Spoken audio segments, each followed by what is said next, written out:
শীতের মধ্যেও বান্দরবানে বেড়েছে ডেঙ্গুর প্রকোপ, যা গত বছরের এই সময়ের তুলনায় এবার অনেক বেশি। বিস্তারিত জানাচ্ছেন ইয়াসিনুল হাকিম।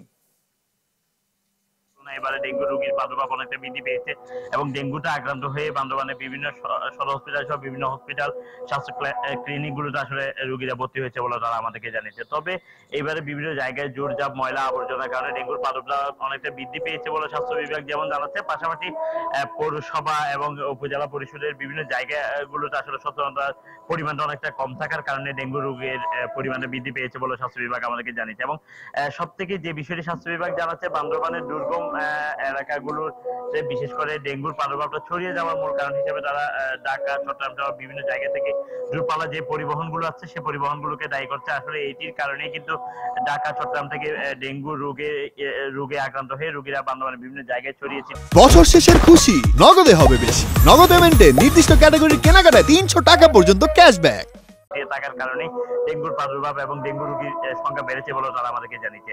এবং স্বাস্থ্য বিভাগ এও জানিয়েছে, গত বছর যেখানে 742 জন রোগী আসলে গত বছর এক বছরে আক্রান্ত হয়েছিল, যেখানে মৃত্যুর কোনো হার ছিল না, কিন্তু এই বছরে চলিত বছরে জানুয়ারি থেকে এই পর্যন্ত 824 জন ডেঙ্গুতে আক্রান্ত হয়েছে।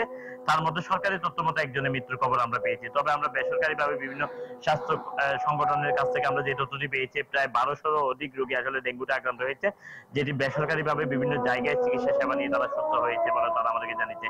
তবে স্বাস্থ্য বিভাগের সাথে কথা বলেছিলাম, তারা আমাদেরকে বলছে যেহেতু শীতের প্রাদুর্ভাব বাড়তে শুরু করেছে, সেই ক্ষেত্রে ডেঙ্গুটা অনেকটা আসলে কমিয়ে আসার সম্ভাবনা রয়েছে। এবং পাশাপাশি ডেঙ্গু কমলেও কিন্তু মানুষের মধ্যে যে শীত জনিত বিভিন্ন, ঠান্ডা জনিত বিভিন্ন রোগ ব্যাধিগুলো সৃষ্টি হতে পারে, সেই ক্ষেত্রে মানুষের সচেতনতা বৃদ্ধির কথাও তিনি বলছেন।